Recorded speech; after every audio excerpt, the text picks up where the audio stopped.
नमस्ते. Hello everyone. आत्ता आपण आलो आहोत कोल्हापूरमध्ये. कोल्हापूरच्या महालक्ष्मीच्या देवीचं दर्शन घ्यायचं आणि त्याच्या आजूबाजूचा परिसर तर अतिशय सुरेख आहे. इथेच गगनबावडा हे एक तालुका आहे. या तालुक्याच्या ठिकाणी तुम्हाला पांडवकालीन लेणी आहेत पाहायला आणि त्याच्या बरोबरच इथे ॲनेबेला कृषी पर्यटन केंद्र आहे. आता आपल्यासोबत इथले मॅनेजर आहेत, ते आपल्याला सांगतील की हे ॲनेबेला कृषी पर्यटन केंद्राच्या आजूबाजूला इथे खूप सारे अट्रॅक्शन आहेत पर्यटकांसाठी. तर ते कुठले कुठले अट्रॅक्शन आहेत ते आपण सरांकडून जाणून घेऊया. नमस्कार. इथून 2 किलोमीटर रामलिंग पांडवकालीन गुफा आहे. तिथून झाले की वेसर बॅकवॉटर एक आहे. तिथून झाले की बावडेकर म्युझियम एक 2 किलोमीटर आहे. तिथून गगनगड 10 किलोमीटर आहे. 10 किलोमीटर पासून एक कुंभी धरण एक आहे 7 किलोमीटर. अशी 4-5 स्थळ इथे बघण्यासारखी आहेत. म्हणजे काय तर एकाच ट्रिप मध्ये तुमचं देवदर्शन होतंय, गड चालायला मिळतात. जर तुम्हाला ट्रेकिंग करायला आवडत असेल तर तुम्ही ट्रेकिंग करू शकता. तुम्हाला वाडा बघायला मिळतोय, डॅम वर फिरायला मिळते. तर एक पॉवर पॅकेज तुम्हाला मिळते ॲनेबेला ॲग्री टुरिझम सेंटर मध्ये. तर ॲनेबेला ॲग्री टुरिझम सेंटर मध्ये आणखी पर्यटकांसाठी कुठल्या कुठल्या सुविधा देतात याची थोडक्यात आपण ओळख करून घेऊया. चला पुढे जाऊया सर. हे आपलं एंट्रन्स आहे आणि खूप सुंदर एंट्रन्स आहे. एवढं छान गेट आहे. तर चला आतमध्ये जाऊन बघूया.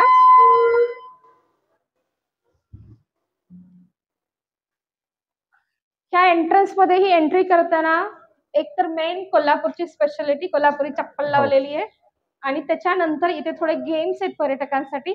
तर त्याच्याबद्दल थोडी आम्हाला माहिती द्या ना. तो बेल्ट आहे, सेफ्टी बेल्ट. Safety belt. हो. हे लहान मुलांनी ऍडव्हेंचरस ऍक्टिव्हिटी आहेत का इथे? हो. हे लहान मुलांनी हे चढत जायचं आहे. लहान वरतीपर्यंत लहान पूर्ण बेल आहे. पूर्ण गेम झाला की बेल वाजते आपण हो. ओके. हे सेफ्टीसाठी आहे ते इक्विपमेंट्स. परत दोरी आहे पूर्ण. उतरताना चढताना कोणाला मदत लागली तर.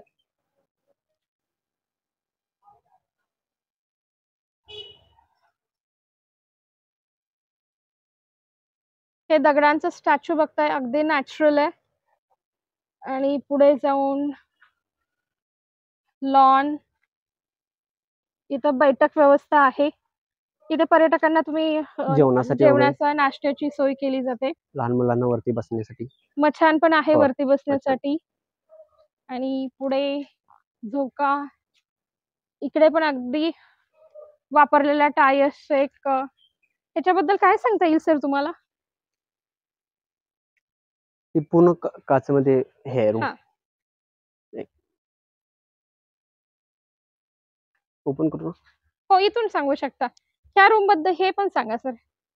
हे लहान टायर वर बसण्यासाठी केलेलं आहे. रात्रीची हे वापरलेले टायर आहेत, राईट.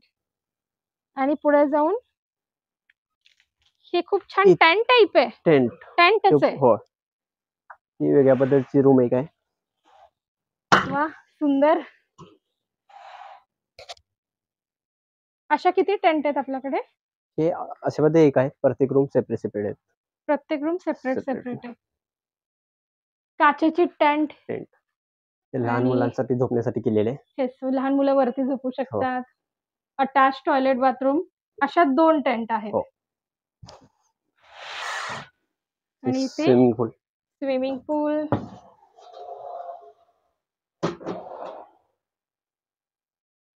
प्रत्येक रूमला स्विमिंग पूल आहे? नाही, फक्त त्या रूमला अटॅच स्विमिंग पूल. इथे पण छान हे झाडांपासून बनवलेले आहेत ना बसण्याचे स्टूल पण? हो हो, लाकडी झाडांपासून स्टूल आहे. तिथे कॅरम बोर्ड आहे, आउटडोर गेम्स. तो पण एक गेम आहे लहान मुलांसाठी. ह्या रूम्स आणि ह्या राहण्याच्याच रूम आहेत. त्या 2 टेंट आणि हे वेगळी राहण्याची व्यवस्था आहे.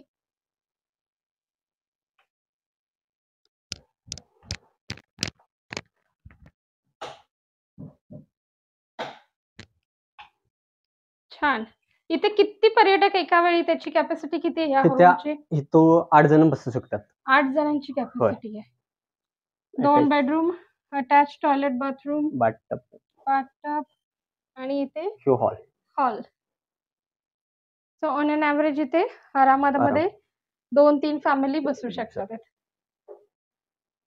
छान. आणि किती दिवसाचं स्टे पॅकेज असतं? 1 दिवसाचं, 2 दिवसाचं? 1-2 दिवसात असते की. 2 दिवसाचं.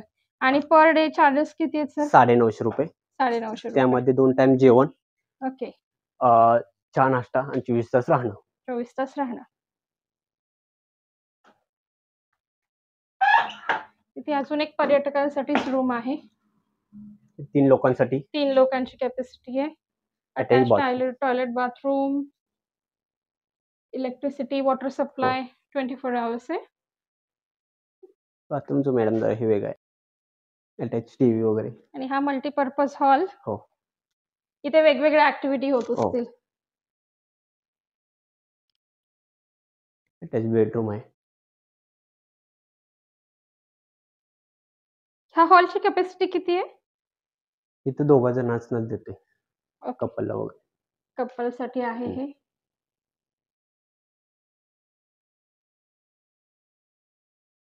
पूर्ण क्षेत्र किती एकरामध्ये आहे? 7 एकरमध्ये. 7 एकरमध्ये. हो. आणि 7 एकरामध्ये काय काय पिकवलं जातं? भात, ऊस, नाचणा, आणि मक्का, फ्रुट्स वगैरे काय, फळबागा, नारळ वगैरे आहे, पालेभाज्या काजूच आहे वगैरे लावता? आणि पालेभाजी.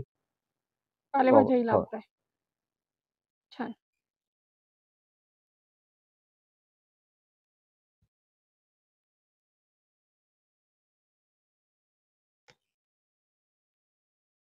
तर तुम्ही तुमचा वेळ देऊन आम्हाला जी छान उपयुक्त अशी माहिती दिली, त्याच्यासाठी मी तुमची मनापासून आभारी आहे. Thank you sir.